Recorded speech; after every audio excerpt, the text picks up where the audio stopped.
Siapakah yang akan kuutus, dan siapakah yang akan pergi atas namaku?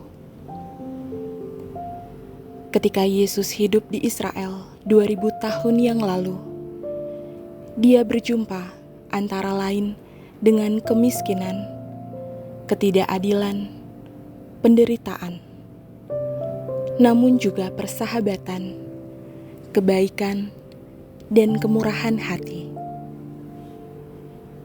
2000 tahun berikutnya, dunia sudah berkembang secara menakjubkan. Namun kita masih menjumpai kondisi yang kurang lebih sama. Bahkan boleh dibilang ragam dan intensitas kejahatan dan penderitaan dunia masa ini makin kompleks. Semester lalu saya mengampu mata kuliah teologi moral. Moralitas dan ajakan hidup bermoral hanya masuk akal jika seseorang memiliki tujuan hidup. Stephen Covey dalam The 7 Habits menunjukkan bahwa hidup memerlukan tujuan agar jelas arah, sasaran, dan sarana yang diperlukan untuk mencapainya. Ibarat orang yang hendak melakukan perjalanan, lebih baik punya tujuan meskipun tidak sampai daripada berjalan tanpa tujuan. Untuk mendapat inspirasi guna merumuskan tujuan hidup pada semester tersebut, setiap mahasiswa didorong untuk berdialog dengan 1 atau 2 tanaman di sekitarnya. Hasilnya, masing-masing tanaman memiliki tujuan hidup yang unik. Namun satu hal yang sama adalah setiap tanaman meletakkan fokus tujuan di luar dirinya. Misalnya, sebagai perindang, berbuah, memberi keindahan, atau menjadi sandaran bagi tanaman lain. Terinspirasi oleh tujuan tanaman, setiap mahasiswa merumuskan tujuan hidupnya. Tujuan menentukan bagaimana mereka akan menjalani hidup harian.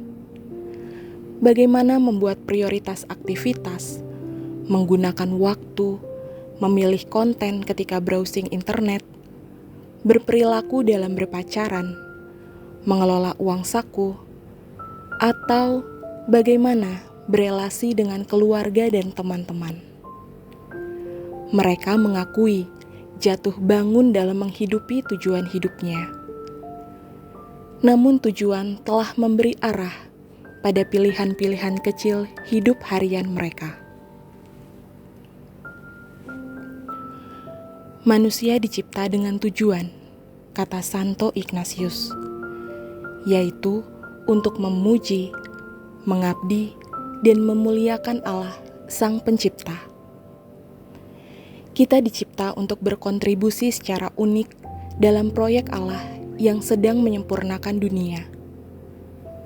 Untuk itu kita dianugerahi berbagai talenta seperti kreativitas, kecerdasan, kesehatan, energi, kesempatan, perasaan, dan hati yang mengasihi. Yang Tuhan harapkan dari kita adalah melulu mencari, menemukan, dan melaksanakan apa yang membuat dunia menjadi lebih baik. Entah kita sadar atau tidak, peduli atau tidak, Tuhan sedang membangun dunia sejak dunia diciptakan. Tuhan menciptakan kita dan mengundang kita untuk terlibat dalam proyeknya sesuai dengan keunikan kita. Siapakah yang akan kuutus, dan siapakah yang akan pergi atas namaku?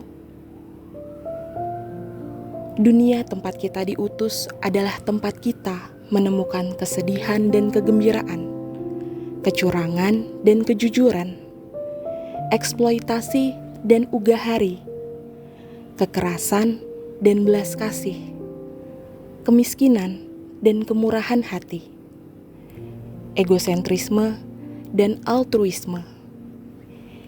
Inilah dunia yang dicintai Allah.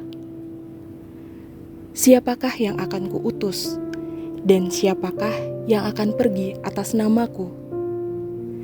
Bagaimana jika hari ini kita menjawab seperti Yesaya, "Inilah aku, utuslah aku."